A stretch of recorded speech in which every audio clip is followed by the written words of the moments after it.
This side Nishant. So basically आज हम हिंदू की अपनी क्लास लेके आए हैं जो कि है 30th ऑफ जैन की। ठीक है सर। आज बहुत सारी न्यूज हमें कवर करनी है। अप्रोक्सीमेटली जो हमारे पास न्यूज है आज वो आप समझ लीजिए कि 20 to 25 न्यूज है। समझिए सर, जब मैं कहता हूँ हिंदू एनालिसिस कंप्लीट तो उसका मतलब होता है कोई भी न्यूज नहीं छूटती है सर। ठीक है सर। देखिए, कोई भी टीचर आपको पूरा हिंदू नहीं करा सकता एनालिसिस, लेकिन यह है कि जो इंपॉर्टेंट खबरें हैं वो हम करवा सकते हैं। और खबरें, कुछ खबरों का चाहे हमें इंट्रोडक्शन ही देना पड़े, लेकिन खबरें पूरी होनी चाहिए। यही हमारा मेन मोटिव है। ठीक है। जो लोग मुझे नहीं जानते हैं, मैं हूँ Nishant. I am serving in CAPF arm forces. ठीक है, ऐसा सब एज अ सब ऑफिसर। एंड मैं भी जो है UPSC की प्रिपरेशन कर रहा हूँ from last couple of years. ठीक है। तो चलिए, लेट्स स्टार्ट अ टॉपिक। आज टॉपिक में सर क्या है, जैसे आप जानते हैं कि हमारा इकोनॉमिक सर्वे जो है वो भी आ चुका है।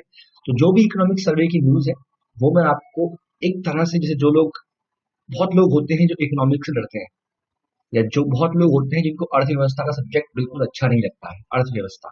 ठीक है, या इकोनॉमिक्स इसको हम कह सकते हैं इंग्लिश में। तो आज बजट में क्या है, मैं आपको एक आइडिया दूंगा। जो भी ग्राफ पेपर में दिए हैं मैं आपको उनको पढ़ना सिखाऊंगा।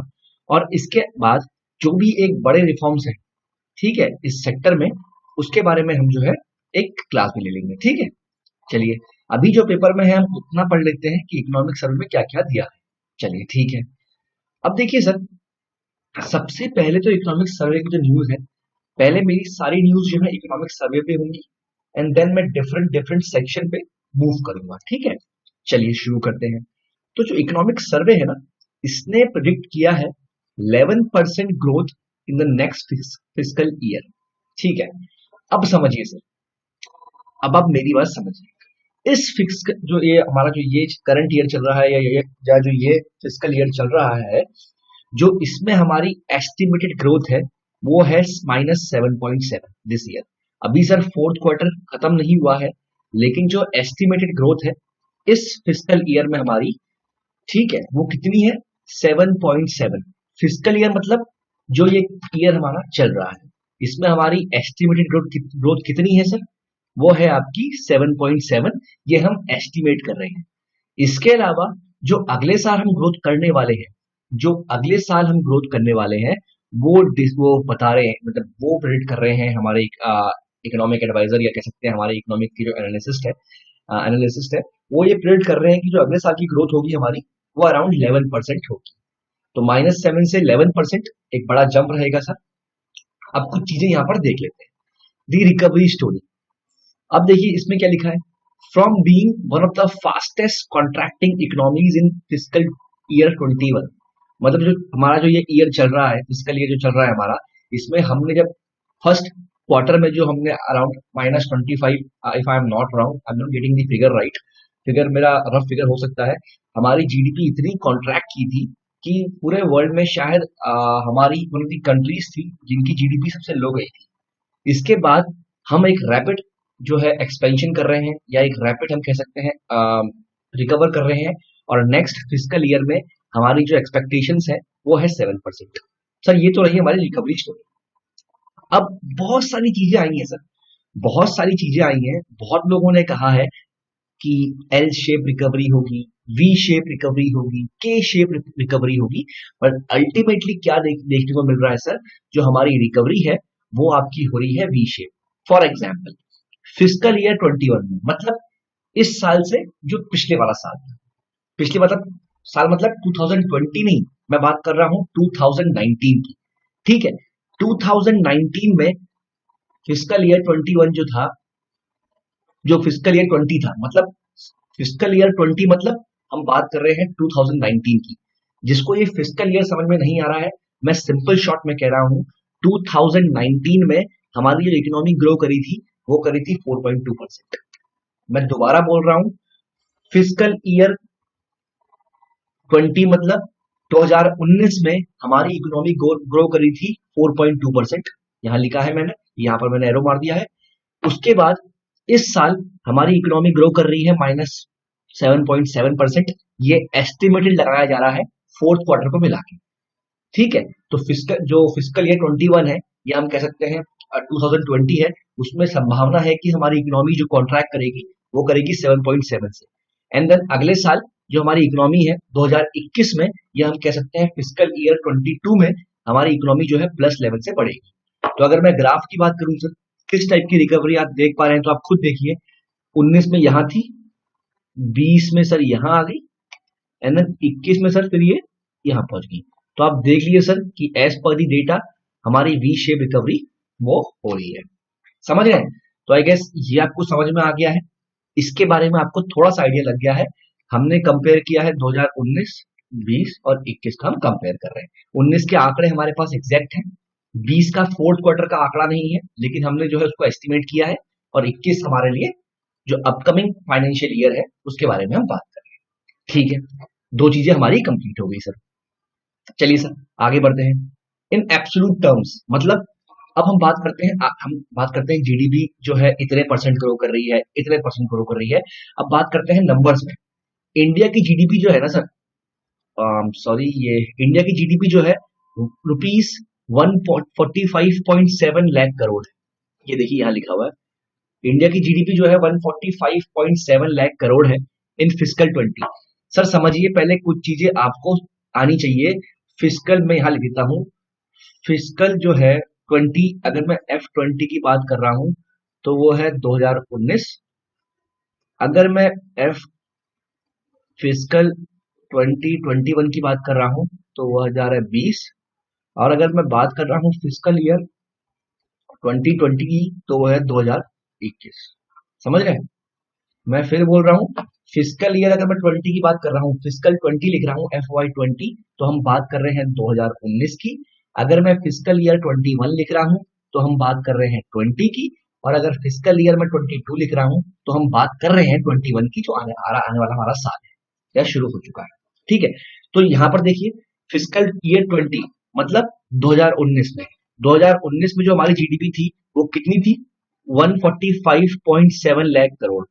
जीडीपी क्या होती है आपको पता होना चाहिए sir, all the goods and services produce in the country, उनकी जो टोटल कॉस्ट होती है, ठीक है, उसको हम जीडीपी कहते हैं। बाकी और जानना है तो सर इकोनॉमिक्स में आप देख सकते हैं, रमेश सर की बुक आती है, उसमें आप पढ़ सकते हैं इसके बारे में। तो total value of all the goods and services produce with in a country. ठीक है, तो 145.7 जो है हमारी लाख करोड़ जो थी हमारी, क्या थी? इंडिया की जीडीपी थी फिस्कल ईयर 21 में, मतलब हम बात कर रहे हैं 2020 की, जो अभी हमारा ईयर चल रहा है, उसमें हमारी जो है 134.4 जो है एस्टिमेट आया है। मतलब हमारी जीडीपी क्या है? कॉन्ट्रैक्ट कर गई है। और अगले साल हमने कितना एस्टिमेट किया है? 149.2 लाख करोड़, मतलब इससे भी ज्यादा ये उठेगी। समझ रहे हैं? एक्सपेंशन कितना हो रहा है सर? 11% का हो रहा है। वही हम इसलिए कह रहे हैं कि हमारी कितनी ग्रो करेगी? 11%। फर्क ये है कि यहाँ पर हम परसेंट में ले रहे हैं, यहाँ पर हम नंबर्स में ले रहे हैं, या एब्सोल्यूट टर्म्स में ले रहे हैं। समझिए मेरी बात, फिर समझिए सर, जो ये मैं बात कर रहा हूं, ठीक है, ये 2020, 2021, 2019, 20, 21 की मैं बात कर रहा हूं। ठीक है, चलिए हम आगे बढ़ते हैं। तो आई गेस ये तीन टेबल्स तो आपको क्लियर हो गई होंगी, किसी को भी इन तीन टेबल्स में दिक्कत नहीं आएगी। जो लोग इकोनॉमी से डरते हैं उनके लिए मैं खास कह रहा हूं सर, इकोनॉमी एक बहुत ही अच्छा और बहुत ही बेहतरीन सब्जेक्ट है। देश की अर्थव्यवस्था को जानना, देश की इकोनॉमिक स्टेटस को जानना एक बहुत ही अच्छी चीज है, आपके हर एक फ्रेंड में आपके काम आएगा। ठीक है, अब इसके अलावा एक और बॉक्स दिया हुआ है हमारे पास, इसमें लिखा है प्रोपोर्शनैलिटी स्मॉल। अब देखिए इसके बारे में पढ़ते हैं। ठीक है, डरना नहीं है, बिल्कुल पढ़ते रहना सर। अब इसके बारे में पढ़ते हैं हम लोग। India's estimated GDP growth in fiscal year 22। पहले इस लाइन का मतलब, India's estimated GDP growth in the year fiscal 22। Fiscal 22 मतलब यहां देखिए क्या हो गया, 2021 की बात कर रहे हैं।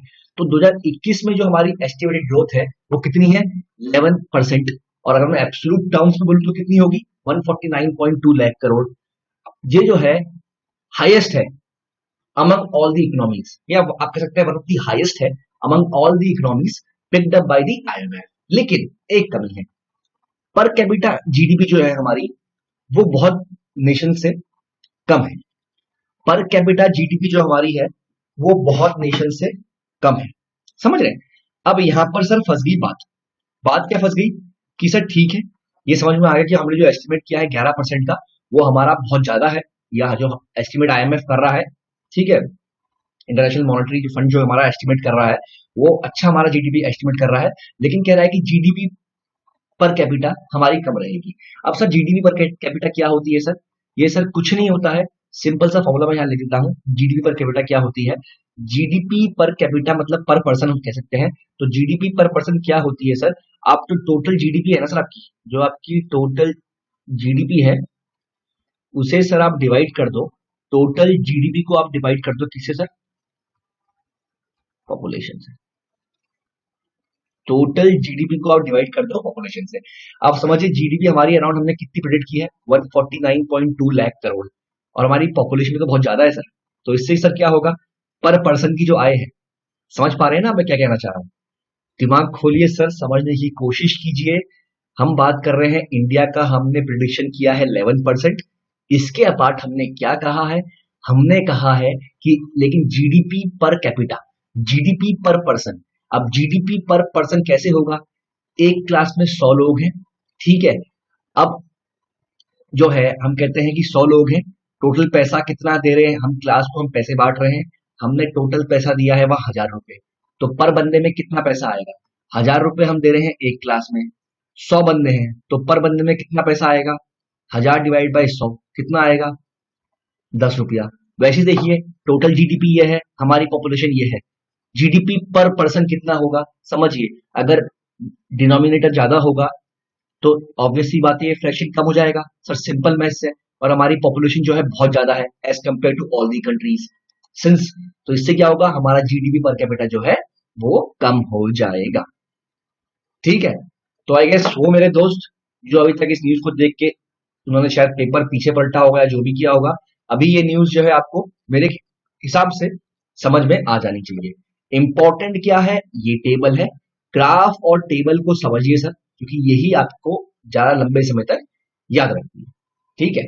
अभी फिलहाल के लिए इस न्यूज में इतना ही है, ठीक है।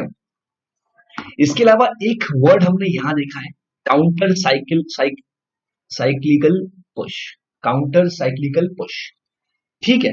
ये क्या होता है ना सर? काउंटर साइक्लिकल पुश क्या होता है ना सर, मैं आपको ऐसे बताता हूँ। आप समझिए, एक मिनट दीजिएगा, मैं एक मिनट एक स्लाइड खोल लेता हूँ। मेरे पास कोई एम्प्टी स्लाइड हो तो मैं स्लाइड खोलता हूँ, एक मिनट दीजिएगा।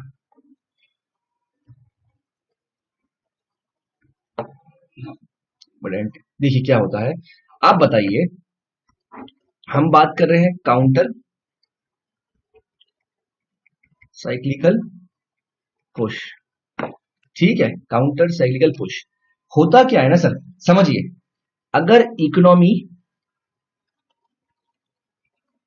एक्सपेंड कर रही है, ठीक है, मानिए इकोनॉमी एक्सपेंड कर रही है बहुत तेजी से, ठीक है, पेस में इकोनॉमी जो है वो एक्सपेंड कर रही है, ठीक है। इससे क्या होगा सर? प्रोडक्ट जो हमारे प्रोडक्टिव प्रोडक्शन है उसमें क्या आएगा सर? उसमें प्रेशर आएगा, और पैदा करो और पैदा करो। इससे क्या होगा सर? इंक्रीज इन प्राइसेस होंगे, समझे? जब इकोनॉमी एक्सपेंड करेगी पेस से तो उसमें क्या होगा? प्रोडक्शन में प्रेशर आएगा और प्राइसेस भी जो है इंक्रीज करेंगे। अब सर इसमें बैंक का क्या रोल होगा? बैंक क्या करेगा ना, डिमांड को कम करने के लिए वो रेट्स को जो है बढ़ा देगा। अब आप कह सकते हैं रेपो रेट को बढ़ा देगा। रेपो रेट क्या होता है सर? ये मत पूछिएगा, ये बहुत बेसिक है इकोनॉमिक्स का, ये आपको आना चाहिए। बैंक क्या करेगा? बैंक अपने तरफ से क्या करेगा? रेपो रेट को बढ़ा देगा, ठीक है। और सर गवर्नमेंट क्या कर सकती है? गवर्नमेंट अपनी स्पेंडिंग जो है ना वो क्या कर देगी? कम कर देगी, सिंपल है। समझ पा रहे हैं मैंने क्या कहा सर? समझ में आया आपको? एक बार देखिए मैंने क्या कहा, अगर आपको समझ में आया तो बताइए। मैंने क्या कहा? अगर आपको समझ में आया तो बताइए सर, क्या कहा मैंने? मैंने ये कहा कि अगर इकोनॉमी एक्सपेंड कर रही है बहुत तेजी से तो हमारे प्रोडक्शन में जो है प्रेशर आएगा, और अगर हमारे प्रोडक्शन में प्रेशर आएगा तो क्या होगा? जब डिमांड बढ़ रही है तो क्या होगा? प्राइसेस बढ़ेंगे, और जब प्राइसेस बढ़ेंगे ना सर, जब प्राइसेस बढ़ेंगे तो बैंक क्या करेगा? बैंक रेट बढ़ाएगा, रेपो रेट, मतलब बैंक जो है रेपो रेट बढ़ाएगा, और ऊपर से गवर्नमेंट क्या करेगी? गवर्नमेंट स्पेंडिंग कम कर देगी। अब मैं इसका वाइस वर्सा करता हूँ, इकोनॉमी क्या हो रही है? डाउन हो रही है। प्रोडक्शन क्या हो रहा है? डाउन हो रहा है। प्राइसेस क्या हो रहे हैं? कम हो रहे हैं। जो भी हो रहा है, मतलब हर चीज जो है रिसेशन में आ रही है, हर चीज रिसेशन में आ रही है। तो इस केस में जो है हर चीज जो है, अगर हर चीज जो है रिसेशन में आ रही है, तो गवर्नमेंट क्या करेगी, बैंक क्या करेगी, बैंक क्या है रेपो रेट कम कर देगी, गवर्नमेंट क्या कर देगी, स्पेंडिंग बढ़ा देगी। इसका वाइस वर्सा है। इसे हम क्या कहते हैं, काउंटर साइक्लिंग पॉलिसी या counter cycling push, cyclical push. इस केस में क्या हो रहा है, हम यहाँ पर चल रहे हैं, क्या चल रहे हैं हम यहाँ पर, हमारे उसमें क्या आया हुआ है, रिसेशन आया हुआ है, डिमांड एकदम कम हो गई है, समझ रहे हैं। तो अगर रिसेशन है, डिमांड कम हो गई है, लोगों के हाथ में पैसा नहीं है, तो आरबीआई क्या करेगा, रेपो रेट कम कर देगा। गवर्नमेंट क्या करेगी, अपनी स्पेंडिंग बढ़ा देगी। यही तो हमने कोरोना काल में किया। हमने क्या किया, हमने अलग अलग पैकेजेस जो है वो मार्केट में लाए, जिससे क्या हुआ, लोगों के हाथ में पैसा आया। चाहे वो आप किसी स्कीम से कह लीजिए सर, ठीक है, उससे लोगों के हाथ में पैसा आया, और लोगों के हाथ में पैसा आया तो उनकी डिमांड बढ़ी, प्रोडक्शन बढ़ा, प्रोडक्शन बढ़ा, इकोनॉमी एक्सपेंड करी। समझ रहे हैं, तो ये पूरी साइकिल है, ये पूरी आपकी साइकिल है। ठीक है, ये पूरी आपकी साइकिल है। वो साइकिल बता देता हूँ सर। लोगों के हाथ में पैसा आएगा, पैसे से क्या होगा, डिमांड बढ़ेगी। ठीक है, लोगों के पास पैसा आएगा, पैसे से क्या होगा, डिमांड बढ़ेगी। डिमांड से क्या होगा सर, प्रोडक्शन होगा। ठीक है, प्रोडक्शन होगा, प्रोडक्शन से होगा तो क्या होना चाहिए, एम्प्लॉयमेंट होगा। एम्प्लॉयमेंट होगा तो क्या होगा, लोगों के हाथ में पैसा आएगा। सिंपल। ये सब पूरा एक साइकिल है, ये आपको याद रखना चाहिए। पैसा आएगा, डिमांड बढ़ेगी मार्केट में कि ये लाओ ये लाओ। डिमांड बढ़ेगी तो क्या हुआ, प्रोडक्शन बढ़ेगा। प्रोडक्शन करने के लिए क्या चाहिए, आदमी चाहिए, मतलब एम्प्लॉयमेंट बढ़ेगा। एंड देन दोबारा से बढ़ेगा तो लोगों के हाथ में पैसा आएगा, और दैनिक चक्र जो है चलता रहेगा। तो इसलिए गवर्नमेंट ने रिसेशन से निकलने के लिए क्या किया है, अपनी स्पेंडिंग को बढ़ाया है। इसे हम कहते हैं काउंटर साइक्लिकल पुश। ठीक है। हम एक महान इकोनॉमिस्ट रहे, कहते थे, कीन साहब कहते थे कि जब भी रिसेशन आए, आप गवर्नमेंट को जो है हाथ खोल के स्पेंड करना चाहिए। तो वही हमारी गवर्नमेंट ने यहाँ पर किया। आई होप ये जो वर्ड है ये आपको पूरा समझ में आ गया होगा सर। ठीक है, तो इसमें कुछ वर्ड जो है, एक मिनट दीजिएगा सर मुझे। तो इसमें कुछ वर्ड्स हैं जो आपको याद होने चाहिए। Counter cyclical push. ठीक है, ये देखिए, सीए हमारे कह रहे हैं, चीफ इकोनॉमिक एडवाइजर जो हमारे कह रहे हैं, it's time to switch fiscal gears from cautious stance to counter cyclical push. ये कह रहे हैं। ठीक है, rapid vaccine roll out can boost earning services sectors. ठीक है, India response to once in a century crisis, lesson for democracies to avoid myopic policy. छोटी सोच नहीं रखनी है, छोटी दूरदर्शी नहीं रखनी, लंबा हमें सोचना है। ठीक है, तो ये काउंटर साइक्लिकल पुश हमें समझ में आ गया। रिकवरी रेट की हमने बात कर ली, हमारी जीडीपी ग्रोथ कितनी होने वाली है, प्रिडिक्शन क्या है बात कर ली, लास्ट पिछले 2 साल में कितनी थी हमने वो बात कर ली, एब्सोल्यूट टर्म्स में मतलब लाख करोड़ में हमारी जीडीपी कितनी होने वाली है, कितनी इस साल की होने वाली की प्रिडिक्शन है, अगले साल कितनी है और कितनी थी 19 में, पूरी बात कर ली। लेकिन जीडीपी पर कैपिटा जो है हमारी कम है, क्योंकि क्या है, पॉपुलेशन हमारे वहां बहुत ज्यादा है। तो इस पूरी न्यूज का हमने जो है एनालिसिस कर दिया है। चलिए आगे बढ़ते हैं सर।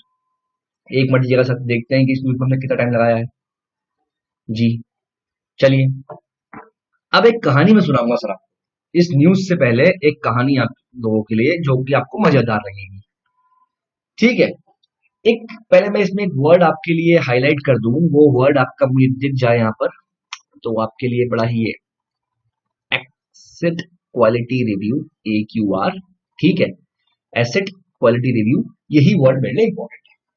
ठीक है, 2015 के आसपास की बात है सर, समझिएगा। 2015 के आसपास की बात है। उस टाइम क्या था, हमारे बैंक आरबीआई जो हमारे गवर्नर थे रघुराम राजन साहब, उन्होंने चार्ज लिया। रघुराम राजन साहब ने चार्ज लिया। ठीक है, और क्या हुआ, उन्होंने क्या किया, उन्होंने बैंकों को एक प्रेस कॉन्फ्रेंस में कहा कि आप लोगों का एसेट क्वालिटी रिव्यू हो। इसका मतलब क्या है, मैं समझाता हूं आपको, समझिएगा सर, बड़ी इंटरेस्टिंग कहानी है, आपको मजा आएगा सर सुनने में कहानी। आप एक मिनट दीजिएगा, समझिए, अब समझिए सर आप। ठीक है, एसेट क्वालिटी रिव्यू, अब समझिए सर क्या कहना चाह रहा हूं मैं। बैंकों से कहा गया कि आपके सब बैलेंस शीट्स जो है सब कुछ चेक होगा। अभी तक सर बैंक क्या कर रहे थे ना, मानिए बैंक की ये बैलेंस शीट है, मतलब मानिए फॉर एग्जांपल ये बैंक है, मान लीजिए बैंक है, मान लीजिए बैंक है, बैंक ने लोन दिया, मानिए मुझे लोन दिया मनाली को। ठीक है, मैं मनाली ट्रेडर्स हूँ, मैं एक्सपोर्ट इंपोर्ट करता हूँ, बैंक ने मुझे लोन दिया 2 साल के लिए। मैंने क्या किया, 2 साल बाद क्या किया, मैंने डिफॉल्ट कर दिया। मैंने बैंक को लोन नहीं दिया। अब क्या करेगा बैंक? बैंक जब अपनी बैलेंस शीट बनाएगा तो उसमें क्या लिखेगा? कितना लोन दिया, कितना रिकवर किया और एनपीए कितना है, ये भी लिखेगा। अब अपना जो एनपीए सेक्शन है, जो अपना एनपीए सेक्शन है, इसको कम करने के लिए या अपने बैंक की इमेज बचाने के लिए या मार्केट में स्टेबिलिटी रखने के लिए बैंक क्या करेगा ना, बैंक ये एनपीए को लिखेगा ही नहीं। बैंक क्या करेगा? बैंक कहेगा ठीक है यार मनाली ट्रेडर्स, आपने हमसे लिया था 1 लाख रुपए का लोन, ठीक है, आप 2 साल हो गए आप चुका नहीं पाए, एक काम करिए, हम आपको दो अभी देते हैं 2 लाख का लोन, और 2 लाख का लोन हम आपको और देते हैं, हम आपको 2 लाख का लोन और देते हैं, ठीक है। 2 साल के बाद मैंने उनको पे नहीं किया है, उन्होंने एडिशनल मुझे 2 लाख का लोन दे रहे हैं, मुझे एडिशनल जो है 2 लाख का लोन दे रहे हैं और बोल रहे हैं ऐसा करो इसमें से जो है 1 लाख, ठीक है, मैं आज कलर चेंज कर लेता हूँ, वो दोबारा से जो है मुझे 2 लाख का लोन दे रहे हैं और मुझे बोल रहे हैं तुम 2 लाख में से क्या करो, 1 लाख जो है जो तुम्हारा पहले का है वो लौटा दो मुझे, ठीक है, 1 लाख लौटा दो और अपने पास क्या रख लो, 1 लाख रख लो, इससे अपना बिजनेस चलाओ। समझ रहे हैं क्या हुआ है? बैंक ने क्या किया है, बैंक ने बड़ी चालाकी से, बैंकों ने मुझे लोन दिया 1 लाख का 2 साल के लिए, 2 साल के बाद मैं डिफॉल्ट कर गया, ठीक है, सारी कार्रवाई हुई और मैं डिफॉल्ट कर गया। अब बैंक को अपनी बैलेंस शीट तो मेंटेन करनी है, ये एनपीए वरना मेंटेन हो जाएगा बैंक का, तो एनपीए बैंक को अपना एनपीए बचाने के लिए या मार्केट में अपनी इमेज को सही रखने के लिए क्या करते हैं, मुझे जो है 2 लाख का लोन दे देते हैं। मुझे 1 लाख का लोन पे करना था लेकिन बैंक मुझे 2 लाख का लोन दे रहा है और कह रहा है कि ऐसा करो 1 लाख से चलाओ तुम अपना बिजनेस और दूसरे 1 लाख को जो है मुझे वापस कर दो, जिससे मेरा एनपीए जो है वो खत्म हो जाएगा और बैलेंस शीट क्या हो जाएगी, बिल्कुल साफ और सुथरी हो जाएगी। इससे क्या होगा? इससे मार्केट में सर एक इल्यूजन बना रहेगा, एक भ्रम बना रहेगा कि सब कुछ ठीक है। और इसको बाहर लाए थे कौन? Raghuram Rajan ji, farmer RBI governor.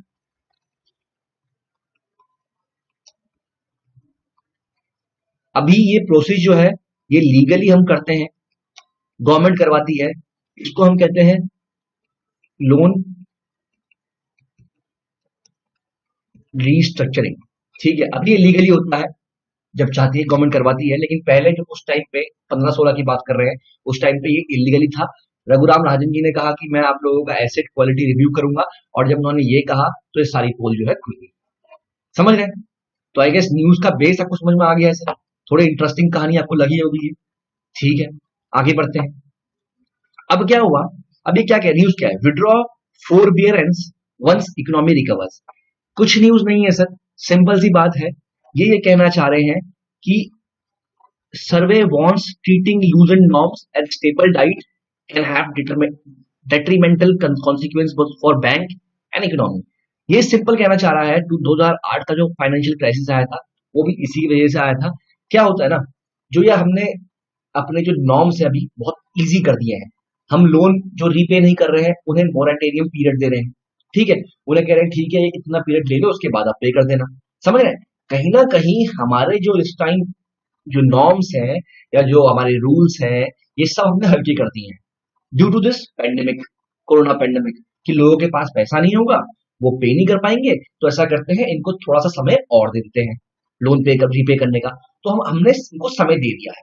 लेकिन समझिए ये सर्वे ये कह रहा है कि जो आपके लूजेंट जो हल्के आपने नॉर्म्स कर रखे हैं इसको आप एक तरह से परमानेंट मत कीजिएगा, वरना वही होगा जो 2008 के फाइनेंशियल क्राइसिस में हुआ था या वही होगा जो 2016 की एसेट क्वालिटी रिव्यू में आपने देखा था। समझ रहे हैं? तो सिर्फ ये इतना कहना चाह रहा है कि जो आपके लूजर नॉर्म्स हैं एक बार हम रिकवर करते हैं तो आप इसको एक तरह से स्टेबल डाइट, देखिए क्या भी रहा है कि इसको अपनी रोज की डाइट नहीं बनाइएगा, इसको आप एकदम हटा दीजिएगा। समझ रहे हैं? क्योंकि ये खतरा हो सकते हैं किसके लिए? बैंक के लिए, उनका एनपीए बढ़ सकता है, और इकोनॉमी के लिए भी, क्योंकि अल्टीमेटली अगर बैंक का एनपीए बढ़ेगा तो हमारी इकोनॉमी नीचे जाएगी। अब ये हम समझते हैं चार्ट, जैसा हमने कहा था चार्ट से हम समझेंगे perfect, present perfect, future tense.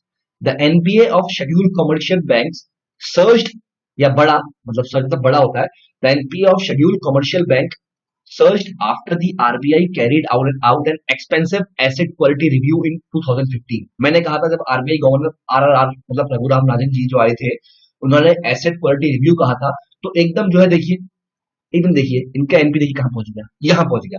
कहां एनपीए मार्च 15 में था 4%, और देखिए कहां पहुंच गया, ये आपका क्रॉस नेशनल एनपीए जिसे कहते हैं हम, ये पहुंच गया आपका 11-12%। समझ रहे हैं, मतलब इतनी धांधली हमारे बैंक कर रहे हैं। The share of bad loans came down in last 2 years। Last 2 साल में हमने कोशिश की मोदी जी के काल में, करंट गवर्नमेंट के काल में, और एनपीए को हम नीचे लेके आए।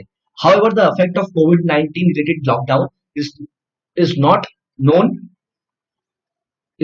known yet as a high share of loans are under moratorium। ठीक है, अभी इसका कॉन्सिक्वेंस क्या है ये हमें नहीं पता है, लेकिन अभी जो है बहुत सारे लोन जो है हमारे मोरेटोरियम पीरियड में है, मतलब हमने वो पे करने की डेडलाइन जो है बढ़ा दी है, उसकी वजह से अभी ये एनपीए बना है। तो अभी ये हम कह सकते हैं कि एग्जैक्टली करेक्ट फिगर नहीं है, क्योंकि ये वो लोन भी है जो मोरेटोरियम पीरियड में है। तो देखते हैं कि जब जैसे ही मोरेटोरियम पीरियड खत्म होता है तो ये लोन वापस आते हैं या नहीं, उम्मीद करते हैं वापस आए। और प्लस जो ये सर्वे कहता है कि जितने भी हमने अपने नॉर्म्स को हल्का किया है due to this corona pandemic, इसको हमें दोबारा से जो है, जैसे ये रिकवर होता है, हमें दोबारा से इसको स्ट्रिक्ट नॉर्म्स लाने पड़ेंगे, क्योंकि ये हमारे बैंक, अगर हम ऐसी नॉर्म्स रखते हैं तो ये हमारे बैंक के लिए और हमारी इकोनॉमी के लिए खतरा बन सकते हैं, जो कि हम पहले रिसेंट एग्जांपल्स में देख चुके हैं, AQR में, ग्लोबल फाइनेंशियल क्राइसिस। ठीक है, तो पूरी स्टोरी और यहाँ क्या कह रहा है आई गेस आपको समझ में आ गया होगा।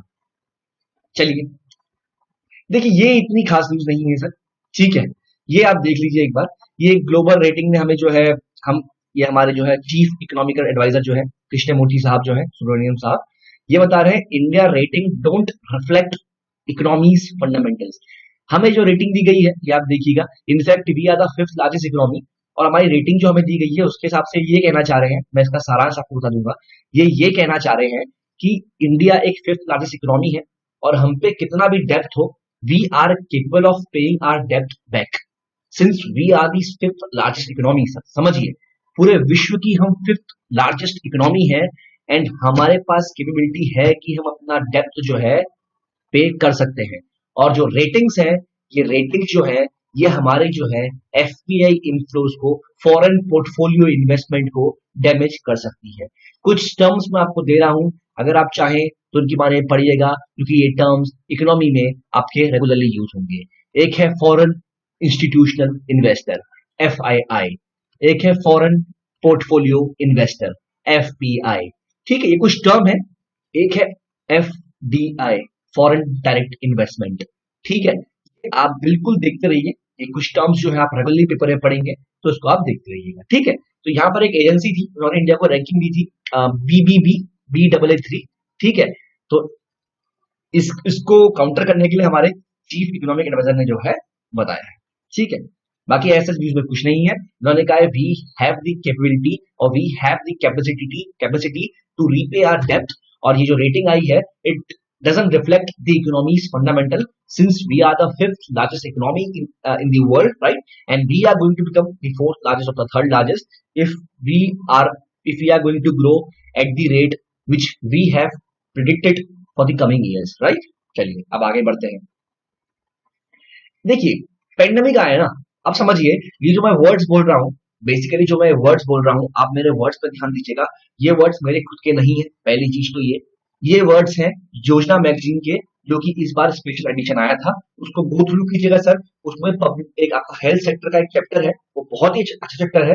उसमें आपको ऐसे ऐसे वर्ड्स मिलेंगे जो आप सीधे उठा के अपने पेपर में, कह सकते हैं मेंस के पेपर में, पूरा का पूरा छाप सकते हैं। तो देखिए ये न्यूज क्या है, एजिलिटी की टू काउंटरिंग पेंडेमिक्स।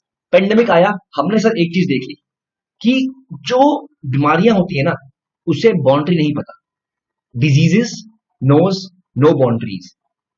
जो बीमारियां होती हैं उसे बाउंड्री का अंदाजा ही नहीं है, और बीमारियां ऐसा नहीं है कि कुछ सेक्शन ऑफ पीपल तक ही सीमित है, नहीं, वो फैलते रहेगी।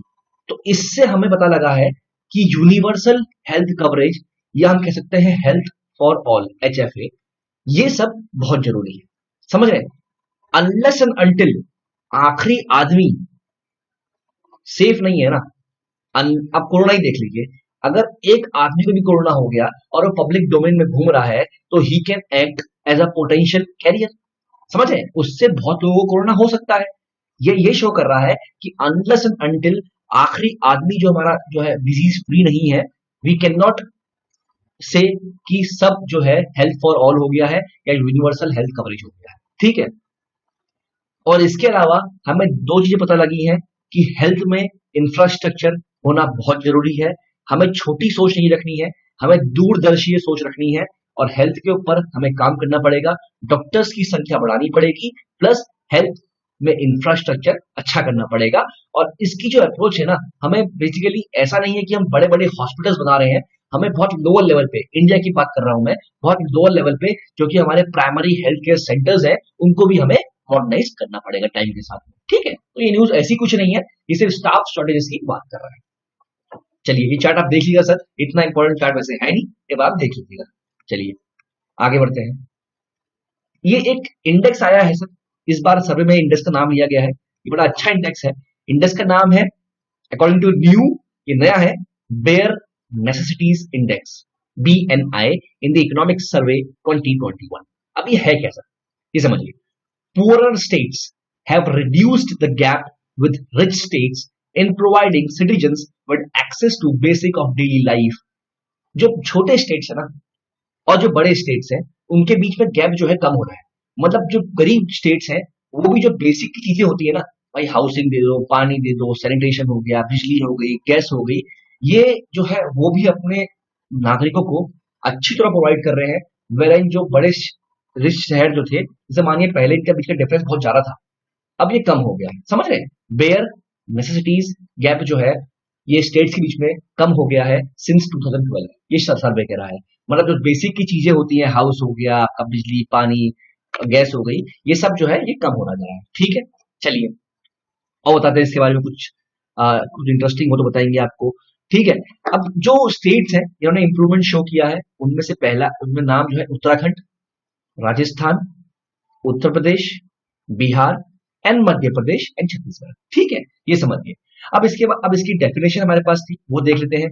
इंटर स्टेट डिस्पैरिटीज, मतलब जो आप स्टेट के आपस में जो ये कह सकते हैं अंतर होते हैं, in the access to the bare necessities have declined in 18 when compared to 12। वही कह रहा है कि सर जो जो स्टेट है, मान लीजिए कोई स्टेट जो है गरीब है, कोई स्टेट अमीर है, अमीर अमीर आदमी है, गरीब आदमी है। मैं एग्जांपल देता हूँ, एक ये अमीर आदमी है, एक ये गरीब आदमी है। ठीक है। जो अमीर आदमी है ना, उस पर बहुत पैसा है, गरीब आदमी पैसा नहीं है। तो अमीर आदमी जो है ना, अपनी रोज की जो सुविधाएं हैं उसको अच्छी तरह यूज कर पाएगा, वेरिंग जो गरीब आदमी है वो अच्छी तरह यूज नहीं कर पाएगा क्योंकि उसके पास पैसे नहीं है।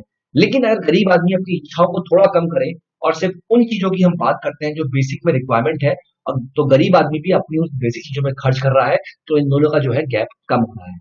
मैं बात कर रहा हूँ सिर्फ बेसिक चीजों की जो कि डेली लाइफ में चाहिए होती है, घर, पानी, बिजली, गैस, इन सब की बात मैं कर रहा हूँ।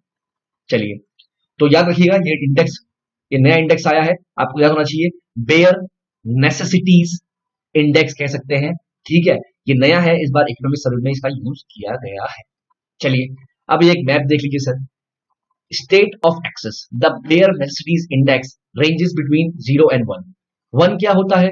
Represent the best access to and quality of housing, ये जो आपके होते हैं, तो 1 जो है बेस्ट होता है, 0 जो है वो मतलब आपका वर्स्ट होता है, और बीच का आप देख सकते हैं। तो अबव 0.70, जैसे मानिए ये मान लेते हैं, ये आपका इंडेक्स है, ये 1 है, ये 0 है। अब इधर इसके यहाँ जो होगा 50 के ऊपर जो होगा वो गुड कहेंगे, नेगेटिव होगा ये बेकार होगा। ठीक है। तो 50 0.50 है, आप समझ पा रहे हैं, ये 1 है, ये 0.50 है, ये 0 है। अब अबव 0.70 मतलब इस यहाँ पर लाई कर रहा है, अबव 0.70 कौन कौन है? उत्तराखंड है आपके। ठीक है, ये कौन है सर आपका? जैसे पंजाब है आपका। ये कौन है सर? ये आपका गुजरात है। ये कौन है सर? ये आपका केरला है। ये कौन है सर? बताइए सर, ये बताइए सर, ये कौन है? ये कौन सा है? ये है आपका नागालैंड, अरुणाचल प्रदेश, मणिपुर, मिजोरम, त्रिपुरा। ये आपका त्रिपुरा है। ठीक है, ये आपका सिक्किम है। ये स्टेट जो है ये अच्छा परफॉर्म कर रहे हैं किसमें? बेसिक बेयर नेसेसिटीज इंडेक्स में। 0.50 से 70 तक कौन कौन से हैं? ये ग्रीन, ये येलो वाले हैं। और बिलो कौन कौन से हैं? ये है। ये कौन सा है सर? वेस्ट बंगाल। चलिए हम आगे बढ़ते हैं। चलिए, तो याद रखिएगा बेयर नेसेसिटीज इंडेक्स, ये इस बार के सर्वे में कहा गया है। चलिए, अभी बजट नहीं आया है, तो फिस्कल डेफिसिट क्या है, इसका मतलब क्या है, वो मैं आपको पूरा बजट में बहुत ही प्यार से और बहुत ही तरीके से समझाऊंगा सर। आप ये बस इस क्लास को शेयर कीजिए, मैक्सिमम टू मैक्सिमम लोगों तक पहुंचाइए।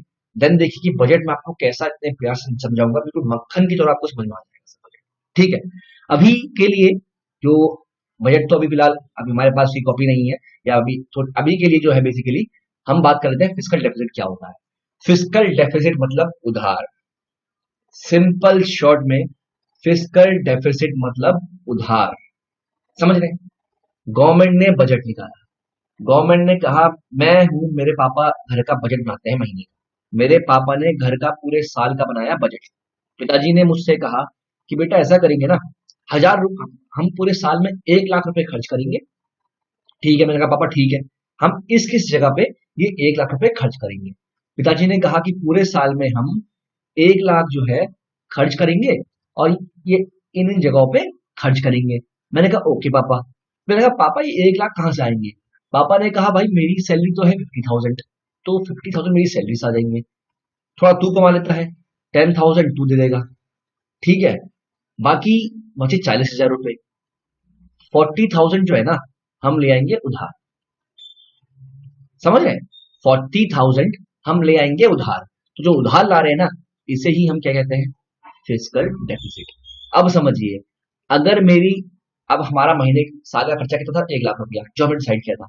अब मानिए साल का खर्चा हमारा बढ़ गया, कुछ ऐसा हमारे घर में पापा और मैं थे, मानिए मैं बीमार पड़ गया, मैं बात कर रहा हूँ हाइपोथेटिकली स्पीकिंग, ये पापा की सैलरी थी, ये मेरी सैलरी थी, ये हमारा एक्सपेंडिचर था, ये था हमारा उधार। ठीक है, अब क्या हुआ ना, अनएक्सपेक्टेडली मैं बीमार पड़ गया, मैं बीमार पड़ गया, बीमार पड़ गया तो हमारा खर्चा जो है कितना बढ़ गया, 50,000 मेरे इलाज में लग गया, 50,000 मेरे इलाज में लग गया। अब जब 50,000 मेरे इलाज में लग गया, तो ये 50,000 कहाँ से आएगा, हमारा बजट तो पूरा बना हुआ था कि 50,000 पापा की सैलरी है, 10,000 जो है ये मेरी सैलरी है, 40,000 हम उधार लेके आएंगे। अब 50,000 जो एडिशनल खर्चा हो गया, वो हम कहाँ से लाएंगे, अब जो 50,000 एडिशनल खर्चा है, ये हम लाएंगे दोबारा से उधार। ठीक है, अब सर उधार कितना बढ़ गया, 40,000 हमने अप्रोक्सीमेटली एस्टिमेट था, 50 हम और ले आए, तो सर उधार कितना हो गया, उधार 90,000 हो गया। समझ रहे हैं? क्यों हुआ, क्योंकि ऐसे अनप्रेसिडेंटेड कंडीशंस, अचानक से एक ऐसी कंडीशन आ गई कि मैं बीमार पड़ गया, हमें उधार लेना आ गया। अब इस पूरे सिनेरियो को आप कोरोना काल से कंपेयर कीजिए। सरकार का ये एक्सपेंडिचर था, सरकार ने कहा था ये टैक्स आएगा, ये आएगा, फलाना ढिमकाना जो भी आएगा आएगा आएगा। हम जो है फिस्कल डेफिसिट जो हमारा उधार है, वो हमारा होगा पूरे साल में कितना, 7.96 लाख करोड़। गवर्नमेंट का था कि ये कितना होगा, उधार हम कितना लेके आएंगे, 7.96 लाख करोड़ का हम उधार लेके आएंगे, गवर्नमेंट ने ये कहा था। अब क्या हुआ सर, कोरोना आ गया, तो हमें जो है इतने उधार से काम नहीं चला, हमें उधार जो है बढ़ाना पड़ गया।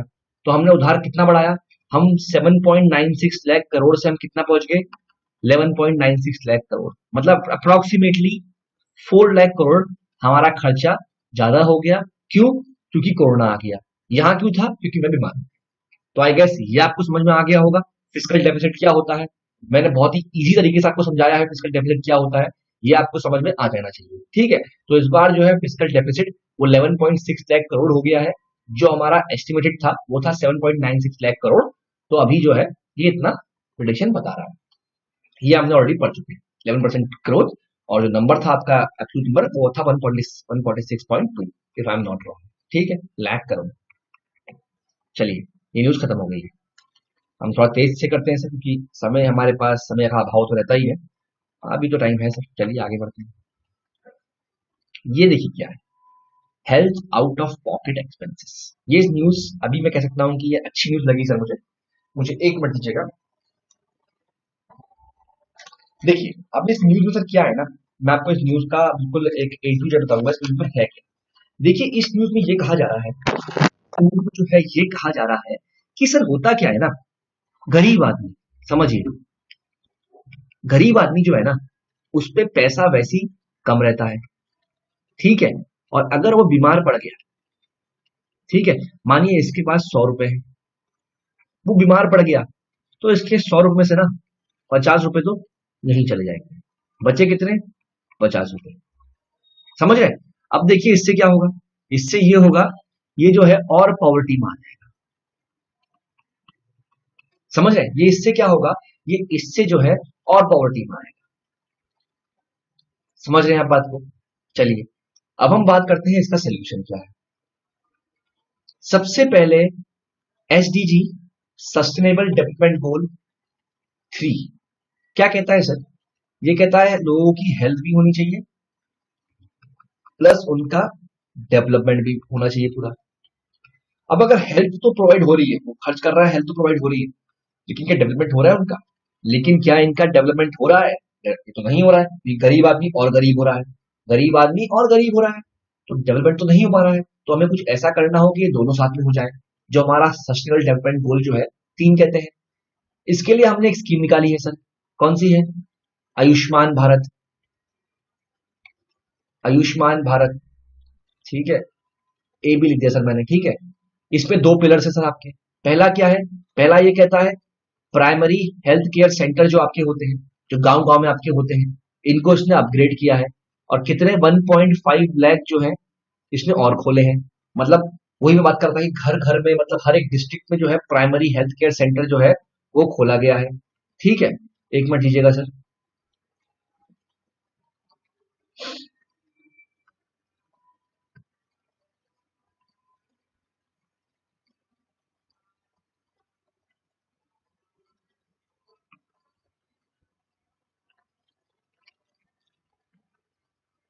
हर एक डिस्ट्रिक्ट में जो है प्राइमरी हेल्थ केयर सेंटर खोला गया है। सेकंड इसने क्या किया है सर? सेकंड इसने हेल्थ कवरेज दिया है।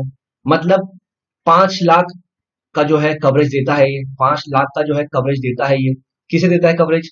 गरीब लोगों को। मतलब जो हमारे 40% बॉटम लाइन के लोग हैं ना, 40% जो हमारे इस लाइन से नीचे रहते हैं, उनको देता है ये कवरेज। अब समझिए सर, अब चीजों को कनेक्ट करिए मेरे साथ में, चीजों को कनेक्ट करने की कोशिश कीजिए सर।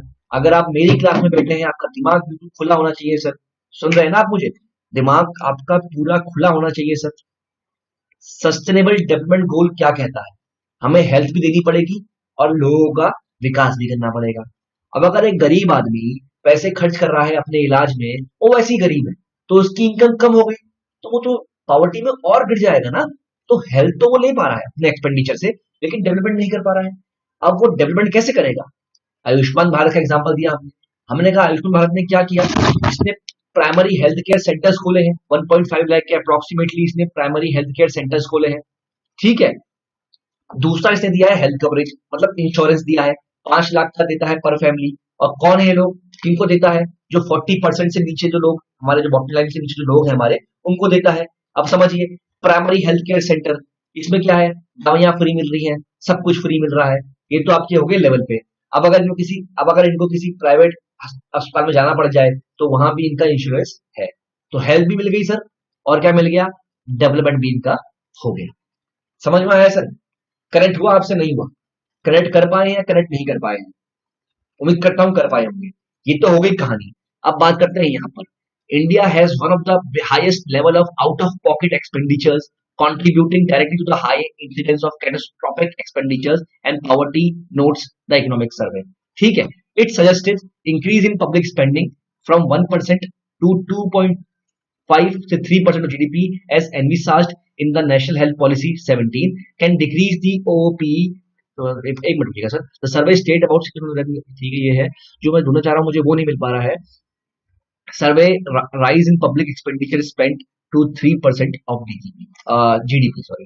ठीक है, सर्वे हुआ है जिसमें ये इकोनॉमिक सर्वे ने ये कहा है कि rise in public expenditure, public health care spend जो है हमारा बढ़ रहा है, और वो कितना हो रहा है?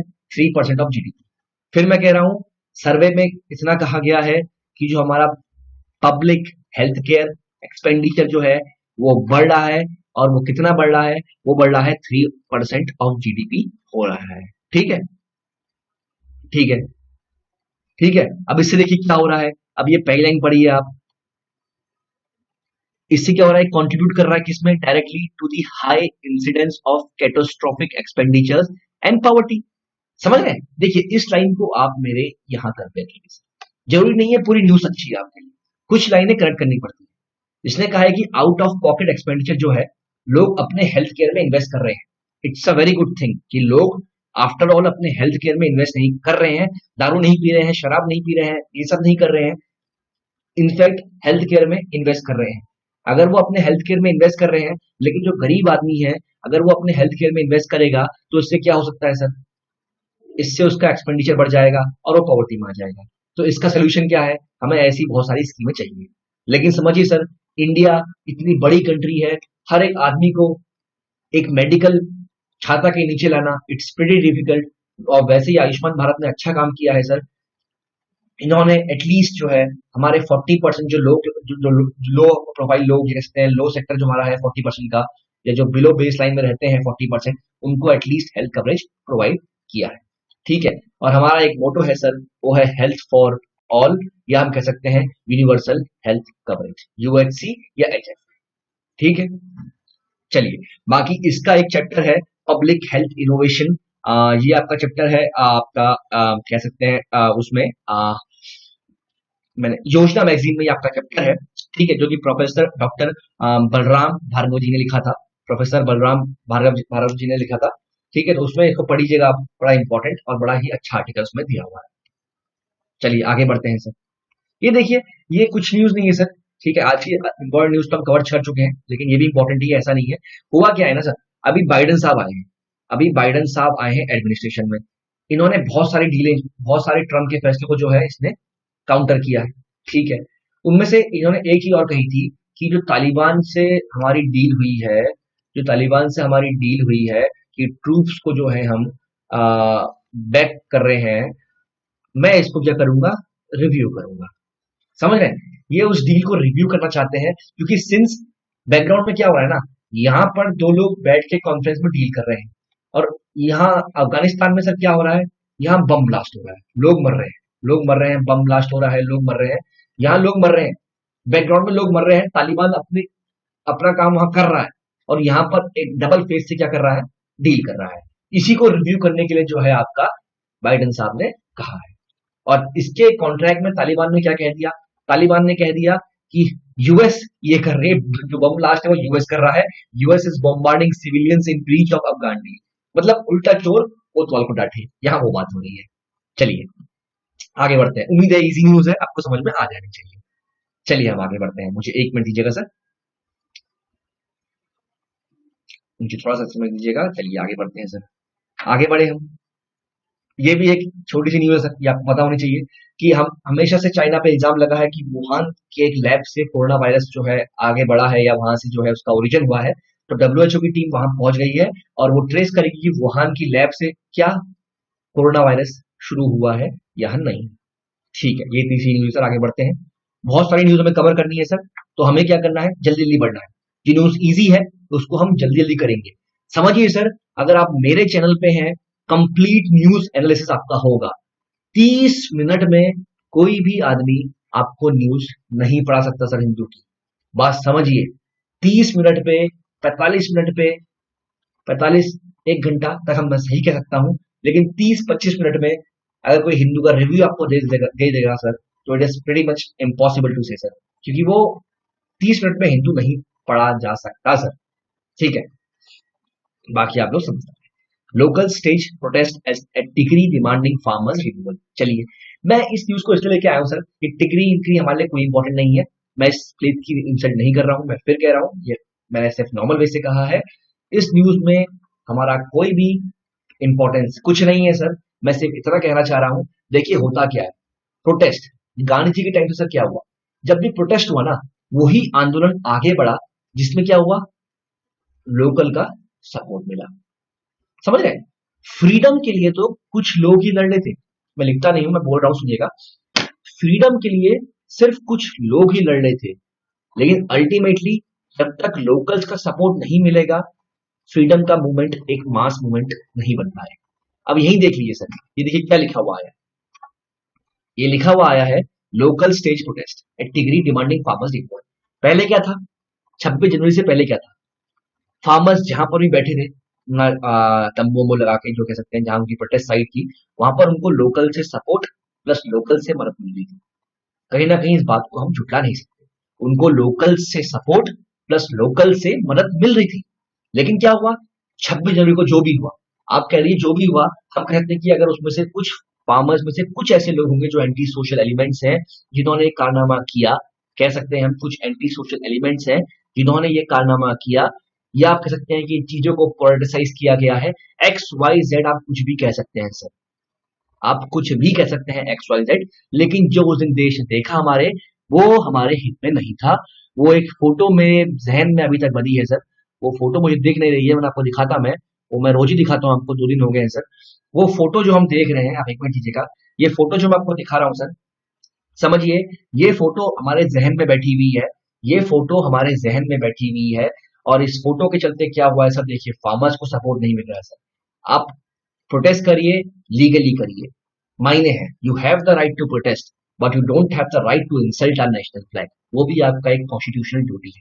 अब सर देखिए, कोई भी हो, ये कोई पॉलिटिकल आदमी हो या ये कोई भी हो, लेकिन आड़ किसकी आई सर, फार्मर्स की आई सर, समझिए। और अल्टीमेटली अब क्या हुआ है सर, अल्टीमेटली क्या हुआ है, अल्टीमेटली फार्मर्स को क्या है, लोकल का सपोर्ट नहीं मिल रहा है। ठीक है, क्या हो रहा है, लोगों का सपोर्ट नहीं मिल रहा है, और आप देखिएगा सर, धीरे धीरे ये प्रोटेस्ट जो है वो हट जाएगा। ये मेरा इंडिविजुअल व्यू है, ठीक है, क्योंकि क्या है ना, यहाँ पर अब लोकल उसे प्रोटेस्ट नहीं कर रहा है, और ऊपर से लोकल ये भी कह रहा है कि आप हमारी जगह खाली करिए, हमें हमारी लाइवलीहुड को जो है इससे इम्पैक्ट हो रहा है, और यहाँ पर लॉ एंड ऑर्डर खराब नहीं होना चाहिए, समझ रहे। चलिए आगे बढ़ते हैं। ये भी एक अच्छा डिसीजन है सर, ये मुझे बहुत ही अच्छी चीज लगी हमारे हाई कोर्ट की। बेसिकली कुछ लिबरल पॉलिसीज हैं और हमारे कुछ राइट्स हैं जो कि हमेशा से प्रिजर्व रहते हैं, और प्रिजर्व इनको कौन कर पाएगा सर, जुडिशरी। अगर आप सोचते हैं कि एग्जीक्यूटिव या लेजिस्लेचर हमारे राइट को जो है इंटैक्ट रख पाएगा, तो रख सकता है, बट अल्टीमेटली इसका गार्जियन कौन है सर, जुडिशरी है। वहीं जुडिशरी ने यहाँ पर साबित किया है, ये as an like case study के टाइप में मैं आपके लिए लेके आया हूँ। Allahabad high court orders protection for same sex couple.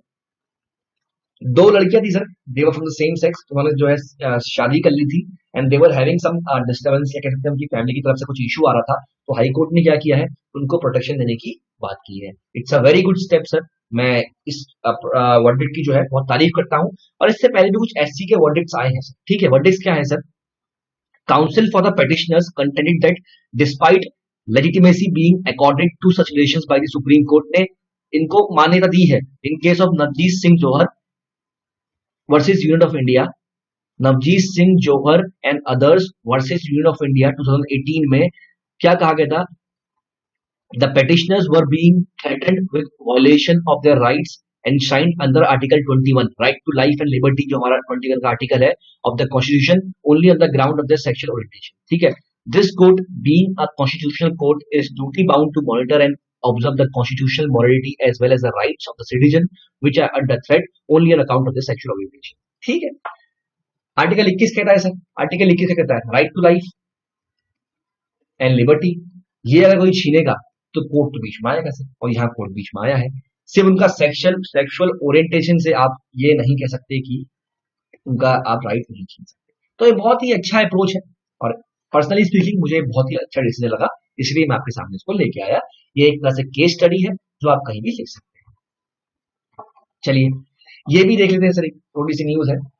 होता क्या है ना, प्रेसिडेंट 2 बार हाउस को संबोधित करता है। पहली बार कब, जब फर्स्ट सेशन होता है ऑफ ईयर, ठीक है, मतलब बजट से पहले जो होता है। सेकंड कब होता है, first session after general election. जब लोकसभा के इलेक्शन होते हैं ना, तो उसके बाद जो पहला सेशन होता है, तब भी प्रेसिडेंट जो है संबोधित करता है किसे, पार्लियामेंट को। तो ये 2 बार करता है, और इस बार जब ये कर रहा था तो इसको जो है बॉयकॉट किया है हमारी 16 अपोजिशन पार्टीज ने। तो अभी इंपॉर्टेंट पॉलिटी के मतलब से क्या है, ये ठीक है, कि प्रेसिडेंट कितनी बार सेशन को संबोधित कर सकता है। और प्रेसिडेंट ने निंदा की है जो रिपब्लिक डे वॉयलेंस में हुआ है, प्लस इन्होंने जो है फार्म बिल्स को डिफेंड भी किया है, ये आप इसमें पढ़ सकते हैं। चलिए आगे बढ़ते हैं। हाँ जी, ये भी अच्छी न्यूज है।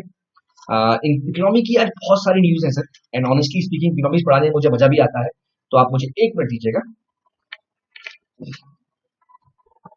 चलिए अब क्या है ना सर, कोर सेक्टर क्या होता है, ये इसका आउटपुट है, इसका आउटपुट श्रैंक कर गया है। पहले तो बात करते हैं सर होता क्या है। ठीक है, हमारे पास एक होता है IIP। क्या होता है सर? IIP, इसे हम कहते हैं index of industrial production. Index of industrial production होता क्या है? मानिए ये कंपनी है, ठीक है, ये कोई रॉ मटेरियल है, मैं कुछ एक्स दे रहा हूं और जो आउटपुट निकल रहा है वो कितना कितना निकल रहा है? 40%। ये एक्स दे रहा हूं मैं इनपुट, यहाँ आउटपुट कितना निकल रहा है? 60%। समझ रहे हैं? कितना आउटपुट निकल रहा है? 60%। ये कब हो रहा है? 2019 में। ये कब है? 20 में। कितना बड़ा सर देखिए, 20% प्लस 100, कितना बड़ा सर? 60 इंटू 100। ठीक है, तो 23 या 60, 3 3 9 30, तो अराउंड 30% मान लेते हैं। 30% क्या हुआ है? प्रोडक्शन बढ़ा है, तो 30% क्या हो गया मेरा? IIP positive. समझ रहे हैं? ये मैंने हाइपोथेटिकली बताया है।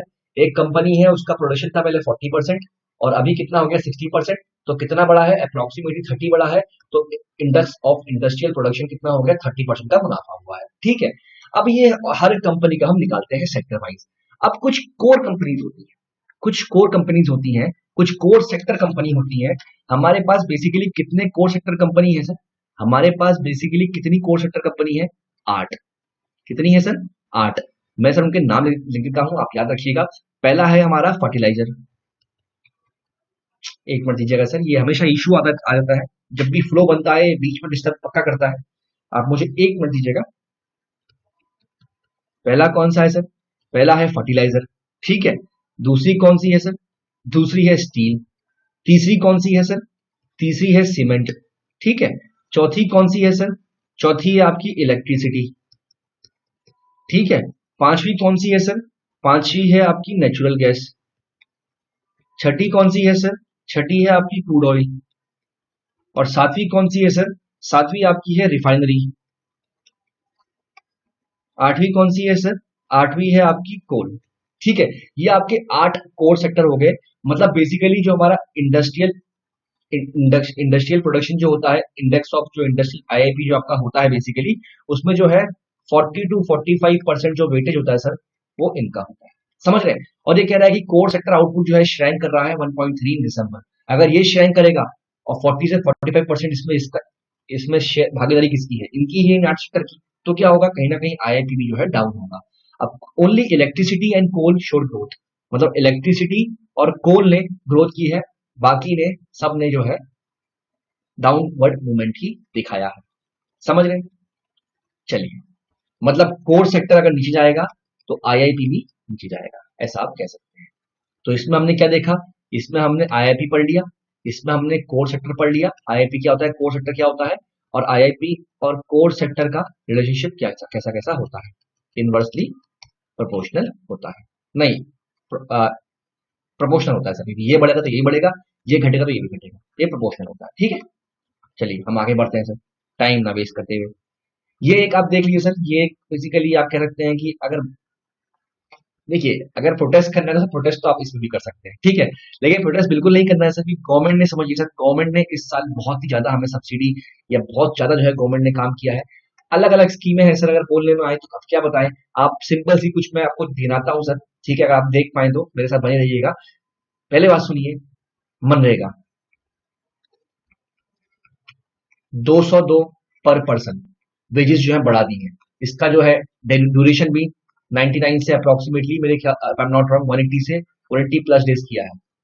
ठीक है, 202 पर पर्सन की वेजेस है पर डे। समझ रहे हैं? ये बढ़ाया हमने। इसके बाद हमने क्या किया है सर? हमने राशन बांटा है फ्री नवंबर तक अंडर प्रधानमंत्री गरीब कल्याण योजना, प्रधानमंत्री गरीब कल्याण अन्न योजना। ठीक है, उसके अंदर हमने नवंबर तक राशन फ्री बांटा है। ठीक है, और बहुत सारी चीजें हैं जो हमने की हैं सर। हमने जनधन योजना में, हमने जनधन योजना के तहत जो लेडीज हैं उनको 500 रुपए दिए हैं हर 3 मंथ में। ठीक है, जो लेडीज के अकाउंट है। समझिए, ऐसे हमने बहुत सारे काम किए हैं। तो गवर्नमेंट का खर्चा बढ़ना सर ऑब्वियस है कि गवर्नमेंट ने इस साल बहुत ज्यादा खर्चा किया है, तभी हमने पढ़ा कि गवर्नमेंट का आपका फिजिकल डेफिसिट जो घाटा है वो 11 पॉइंट समथिंग करोड़ लाख करोड़ का बन रहा है, जो कि 8 लाख करोड़ होना चाहिए था अप्रोक्सीमेटली, वो बढ़ रहा है।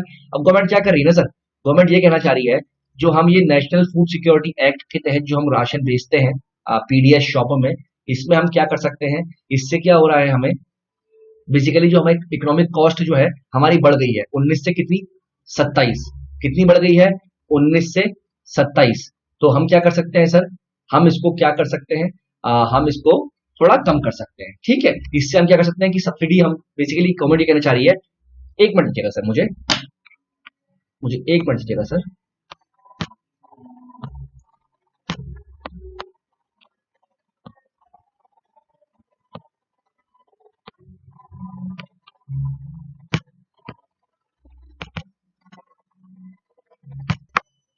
जी माफी चाहूंगा सर डिस्टरबेंस के लिए।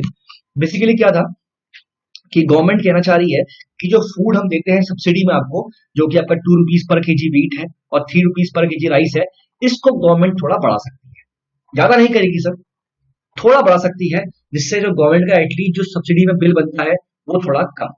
सिंपल सी न्यूज सर कि गवर्नमेंट जो है वीट और राइस के दाम जो है बढ़ा सकती है, जिससे उनका बिल जो है थोड़ा सा कम हो जाए। और सर थोड़ा बनता भी है, 1 रुपए से कोई फर्क नहीं आएगा, लेकिन वहीं अगर 1 रुपया हम कम करते हैं तो गवर्नमेंट का सब्सिडी का बिल जो है वो बहुत ज्यादा घट सकता है। चलिए हम आगे बढ़ते हैं। ये देख लीजिए, ये हमारे कौन साहब है, हाउ लीजियन, ये हमारे साहब हैं। ठीक है, हाउ लीजियन। तो इन्होंने ये कहा है, बेसिकली क्या हुआ है ना, एक दिन पहले की न्यूज देखते हैं। एक दिन पहले की न्यूज थी, ये एक दिन पहले की न्यूज है। जयशंकर ने हमारे जयशंकर साहब जो है जो हमारे एक्सटर्नल अफेयर्स मिनिस्टर है, इन्होंने कहा है कि हमारी रिलेशनशिप चाइना के साथ आगे कैसे बढ़ सकती है। इन शॉर्ट मैं इनकी बात का सारांश करूं तो इन्होंने कहा है चाइना को बॉर्डर में जो है, चाइना को बॉर्डर में जो पीस है उसकी रिस्पेक्ट करनी पड़ेगी। बॉर्डर में जो है, जो हमारा स्टेटस क्यों था वो करना पड़ेगा।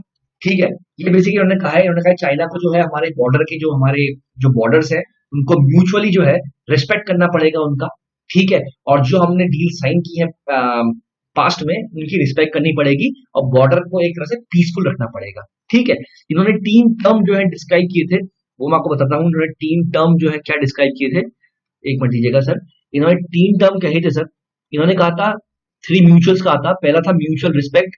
एक मिनट दीजिएगा सर, ये तो पूरा ही बंद हो गया, एक मिनट दीजिएगा।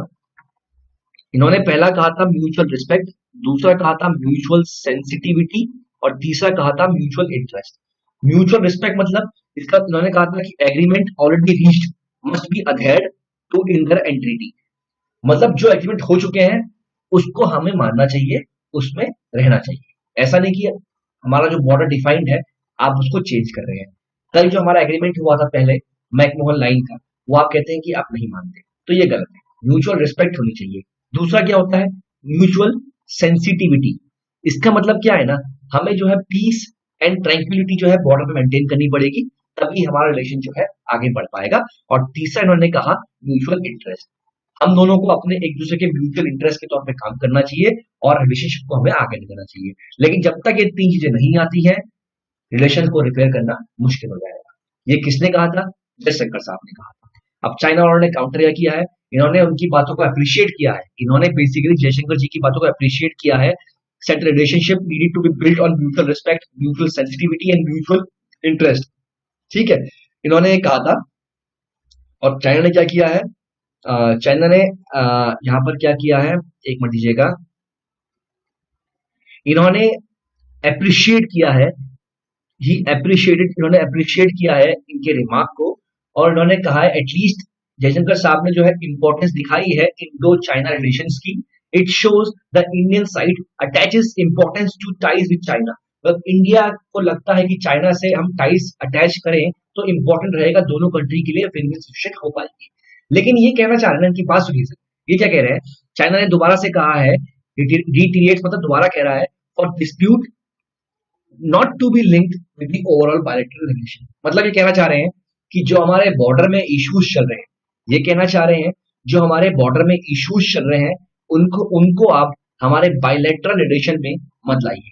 क्यों नहीं लाइए भाई, बॉर्डर हमारा है, आप बॉर्डर में आए दिन जो है सलामी स्लाइसिंग पॉलिसी से आप हमारा बॉर्डर में आप कैप्चर कर रहे हैं और आप कहते हैं कि वहां जो हो रहा है उसको होने दीजिए, हम अपने रिलेशनशिप को अच्छी तरह से आगे बढ़ाते हैं।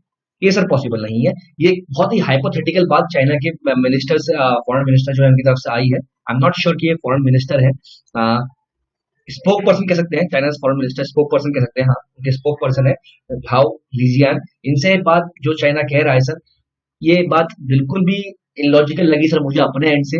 इलॉजिकल क्यों लगी सर? समझिए, एक तरफ आप कह रहे हैं कि हम बॉर्डर पर लड़ाई करते हैं, दूसरी तरफ आप कह रहे हैं कि हम लोग अपने जो हमारे आपसी संबंध है उन्हें अच्छा करते हैं। तो ये पॉसिबल नहीं है सर। एक फ्रंट पे आप लड़ाई करेंगे, मतलब ये तो यही बात हो गई ना कि बॉर्डर पे वॉर चल रही है, इधर हम ट्रेड कर रहे हैं। क्या ये सर पॉसिबल है? आप बताइए, जो मेरे भाई अभी तैयारी कर रहे हैं, बॉर्डर पे वॉर चल रही है, यहाँ हम ट्रेड कर रहे हैं, पॉसिबल है सर? बिल्कुल पॉसिबल नहीं है। बहुत ही हाइपोथेटिकल और बहुत ही इलॉजिकल बयान ये दिखा है सर। ठीक है, और इंडिया ने अपना भी बयान दे दिया है और कह रहा है कि हम बहुत बार कह चुके हैं, जब तक स्टेटस की रिस्टोर नहीं हो पाएगा या बॉर्डर में पीस एंड ट्रैंक्विलिटी नहीं आ पाएगी, रिलेशनशिप को नॉर्मल होना बड़ा ही मुश्किल है। ये इंडिया की साइड है। चलिए हम आगे बढ़ते हैं सर। ठीक है, 3-4 न्यूज पड़ी है सर हमारे पास अभी। ठीक है, आगे बढ़ते हैं। ये छोड़ते हैं सर अभी ये न्यूज, ठीक है, इसको कल ले लेंगे हम। ये एक अच्छी न्यूज है। ये former chief justice of Delhi जो है उनकी तरफ से आई थी, जस्टिस अजीत प्रकाश शाह जी। जस्टिस अजीत प्रकाश शाह जी जो है, जो former chief justice of Delhi है हाई कोर्ट, उन्होंने क्या कहा है सर? देखिए, उन्होंने बड़ा ही इंटरेस्टिंग सा बयान दिया है सर, ये मैं आपके लिए लेके आया हूँ। ये आर्टिकल पढ़िएगा, पेपर में लिखा हुआ है और बड़ा ही मजा आएगा पढ़ने में। ठीक है, इन्होंने क्या लिखा है?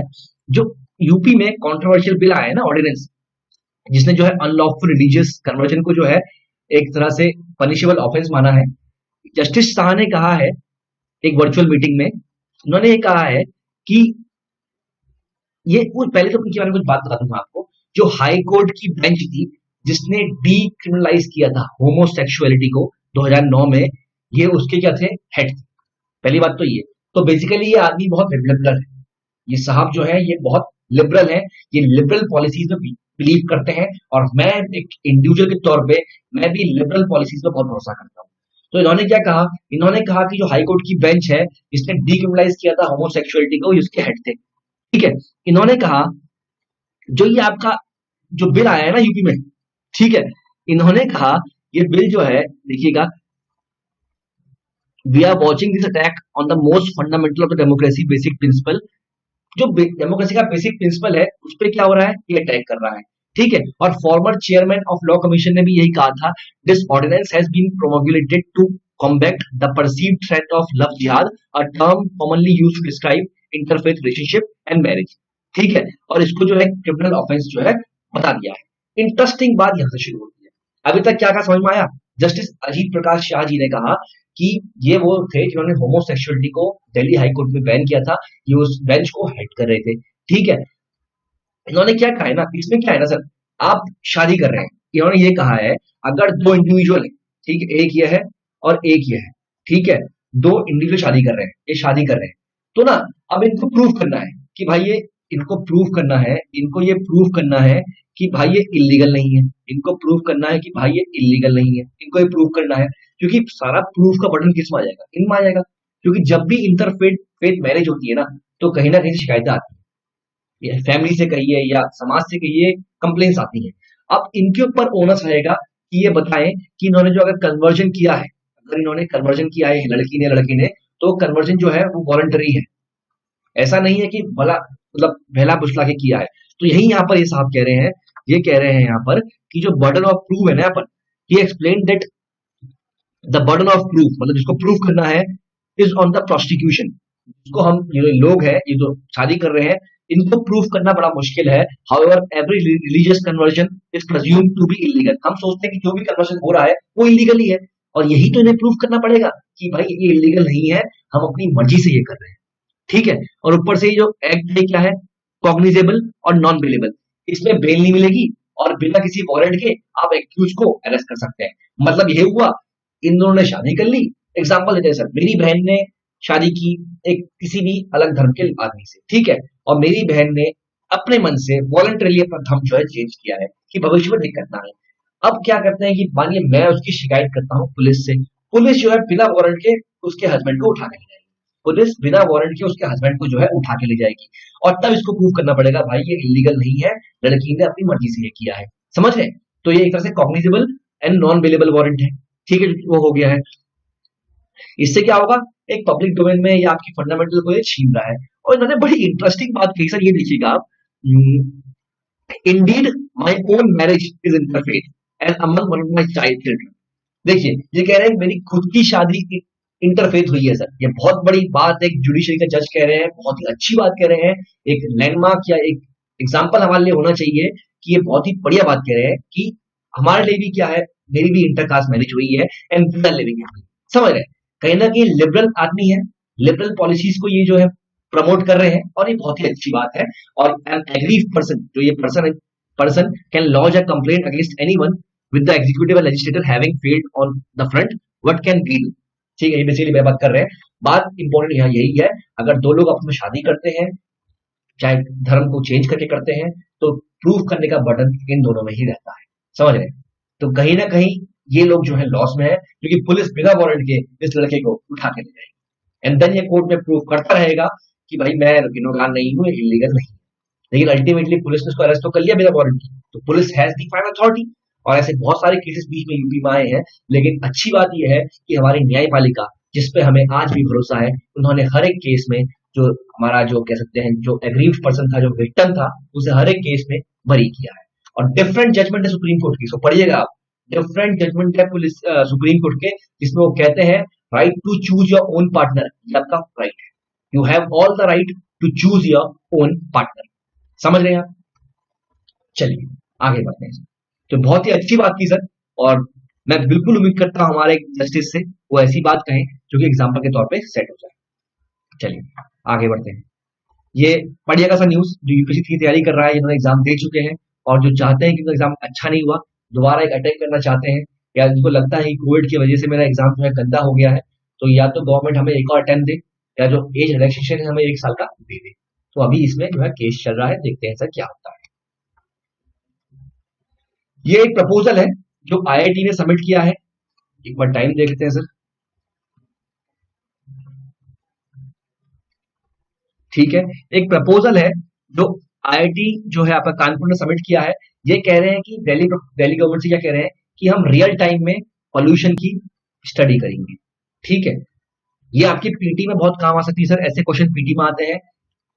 दिल्ली गवर्नमेंट के साथ रियल टाइम पॉल्यूशन स्टडी करने के लिए किसने साइन किया है? तो वो है आईआईटी खड़गपुर। आईआईटी खड़गपुर ने क्या किया है, एक बार न्यूज पढ़ते हैं। आईआईटी खड़गपुर है सबमिटेड, इन्होंने प्रपोजल दिया है दिल्ली गवर्नमेंट को कि एक कंडक्ट करना चाहेंगे, क्या एक रियल टाइम पॉल्यूशन स्टडी जो है उसको करना चाहेंगे। ठीक है, इससे पहले क्या था, यूनिवर्सिटी ऑफ वॉशिंगटन को ये चार्ज था, लेकिन उनसे वो ले लिया गया। यूनिवर्सिटी ऑफ वॉशिंगटन को एक जिम्मा दिया गया था, लेकिन उनसे ये जो कॉन्ट्रैक्ट था वो स्नैच किया, हटा दिया गया था। अभी क्या है, 11 करोड़ की जो है प्रोजेक्ट की कॉस्ट आती है, आ रही है। ठीक है, और अभी जो है एक्सपर्ट कमिटी जो है और जो कैबिनेट है वो इसमें क्या करेगा, डिसीजन लेगा। डिसीजन अभी आया नहीं है, अभी सिर्फ एक प्रपोजल दिया है। और ये रियल टाइम पोल्यूशन क्या स्टडी है सर? ये कुछ नहीं है। हम सोचते दिल्ली में जो पोल्यूशन बढ़ रहा है, रियल टाइम पोल्यूशन जो है वो कैसे हो रहा है? कोई कहता है सर ये स्टेबल बर्निंग है जो विंटर में होती है। ऑन द अदर हैंड क्या सेंटर क्या कहता है मल्टीपल टाइम्स कि जो लोकल पोल्यूटेंट्स हैं in the city are also main reason. समझ रहे हैं, कहीं ना कहीं कंफ्यूजन है कि रियल टाइम पोल्यूशन कहां से आ रहा है। एक बार इसकी स्टडी हो जाएगी, एक बार इसकी स्टडी हो जाएगी, डेटा आ जाएगा, देन हम अच्छी तरह इसको मॉनिटर कर पाएंगे। समझ गए? तो अभी इतनी न्यूज है कि आईआईटी खड़गपुर ने एक प्रपोजल दिया है दिल्ली गवर्नमेंट को कि हम रियल टाइम में पोल्यूशन की स्टडी करना चाहते हैं कि पोल्यूशन रियल टाइम में कहां से मैक्सिमम हो रहा है। उसके लिए एक प्रपोजल दिया है जिसकी टोटल कॉस्ट जो है 11 करोड़ बताई जा रही है। अभी फैसला जो है कैबिनेट करेगी कि इनको ये अलर्ट करना है या नहीं करना है। चलिए आगे बढ़ते हैं सर। एक मिनट दीजिएगा सर, एक मिनट दीजिएगा, नॉट रिस्पॉन्ड कर रहा है मुझे, आप एक मिनट दीजिएगा सर। क्लास थोड़ी लंबी हो गई है सर, बहुत लोग थक गए होंगे जो मेरे साथ बने हुए हैं। थकना नहीं है सर, खबरें पूरी करनी है, तभी जीवन का मजा है सर। भले ही थोड़ा शॉर्ट में कर लेंगे, लेकिन खबरें हमें पूरी करनी है। ये देख लेते हैं, ये कल की न्यूज थी सर, दिल्ली में एम्बेसी के बाहर एक ब्लास्ट हुआ है इसराइल की। तो समझिए सर, इसराइल की एम्बेसी के बाहर ब्लास्ट होना एक कह सकते हैं कि एक सिग्नल है कि कहीं ना कहीं सुरक्षा जो है खतरे में है। तो इसलिए हमने इसराइल की एम्बेसी के बाहर जो है सिक्योरिटी बहुत टाइट कर दी है। और हमारे फॉरेन मिनिस्टर जो है, एक्सटर्नल अफेयर्स मिनिस्टर जो हमारे हैं जयशंकर साहब, उन्होंने अपने काउंटर पार्ट को इसराइल में बात की है और उन्होंने आश्वासन दिया है कि उनके जितने भी डिप्लोमेट और मिशन जो है वो यहाँ पर सेफ है। ठीक है, तो क्योंकि फॉरेन डिग्निटरीज को इंडिया में कुछ नहीं होना चाहिए, इफ इन केस होता है तो इंडिया की सिक्योरिटी पे बहुत बड़ा दाग लग सकता है। तो आई होप जल्दी ही पुलिस इन आरोपी को ट्रेस करेगी। अभी तक पुलिस ने जो है इसमें टेररिस्ट का एंगल नहीं माना। ठीक है, चलिए आगे बढ़ते हैं। एक मिनट दीजिएगा।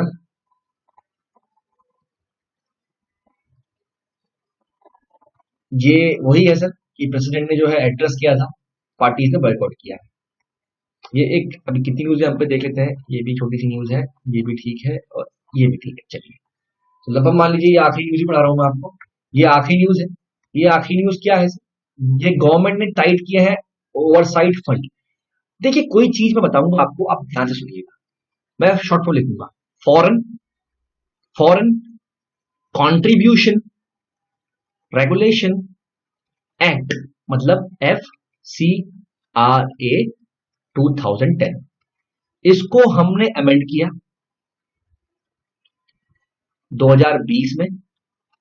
ठीक है, और कहा जो हमारी एनजीओ है, जो उनको फॉरेन से फंड आता है, ठीक है, और जो FCRA के अंदर रजिस्टर्ड है, वो अपना जो फॉरेन फंड है वो SBI की एक दिल्ली ब्रांच हमने कही वहीं पर ही रखेंगे। समझ रहे हैं? एनजीओ जो कि फॉरेन कंट्रीब्यूशन रेगुलेशन एक्ट के अंदर रजिस्टर्ड है, एनजीओ जो फॉरेन कंट्रीब्यूशन रेगुलेशन एक्ट के अंदर रजिस्टर्ड है, उनको जो है अपना फंड जो है या जो बाहर से फंड आ रहा है, वॉलंटरी फंड जो एनजीओ को मिल रहा है, उसे वो SBI की दिल्ली ब्रांच में ही, न्यू दिल्ली ब्रांच में ही रखना पड़ेगा। समझ में आ गया?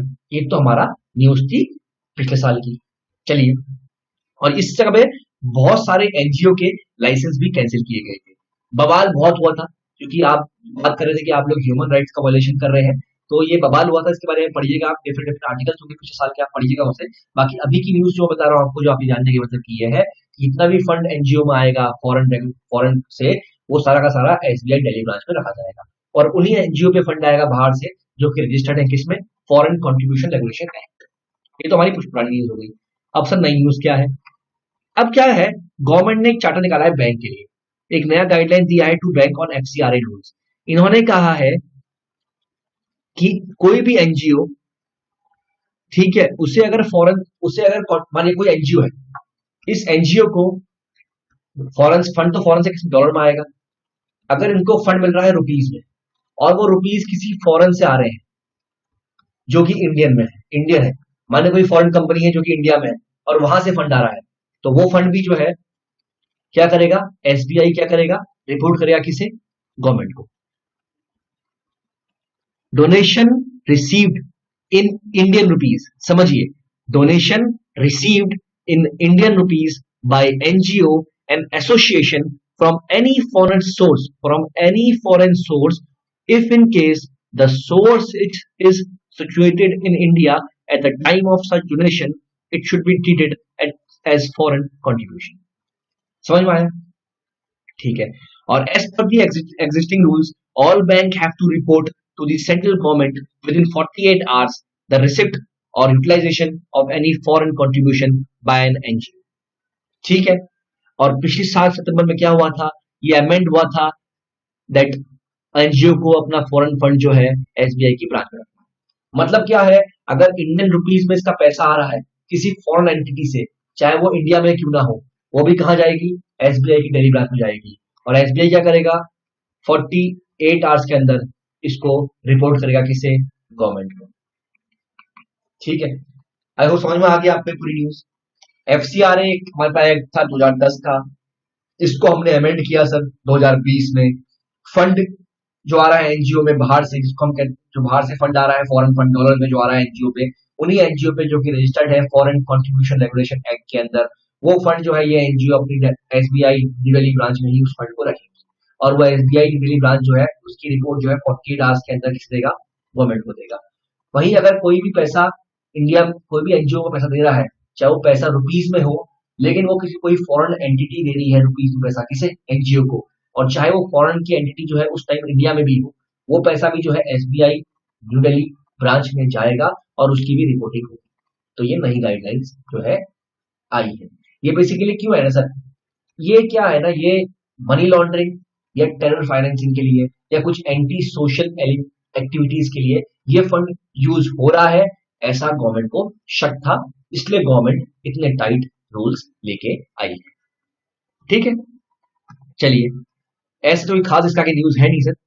ठीक है, एक आध न्यूज बचती है सर, उसे हम कल कंप्लीट कर लेंगे, ये 2-3 न्यूज है लास्ट में, इसको कल कंप्लीट कर लेंगे। ठीक है, चलिए sir, as of now thank you जो मेरे साथ बने हुए हैं। उनको पता लगा होगा कि आज का लेक्चर कितना इंपॉर्टेंट था। ठीक है, उनको लगा होगा कि आज का लेक्चर कितना इंपॉर्टेंट था, इकोनॉमिक सर्वे कितने टर्म हमने डिस्कस किए, प्लस बहुत सारी न्यूज थी जो हमने देखी। जो शॉर्ट न्यूज थी उनको हमने जल्दी में करा, और जिस न्यूज का एक्सप्लेनेशन मांगा मांगा मतलब बेसिकली जिस न्यूज का एक्सप्लेनेशन जरूरी था उसको हमने एक्सप्लेन किया। ठीक है, चलिए, अभी के लिए इतना ही सर। अपनी अगली क्लास में कल मिलते हैं, तब तक के लिए बाय, अपना ख्याल रखिए और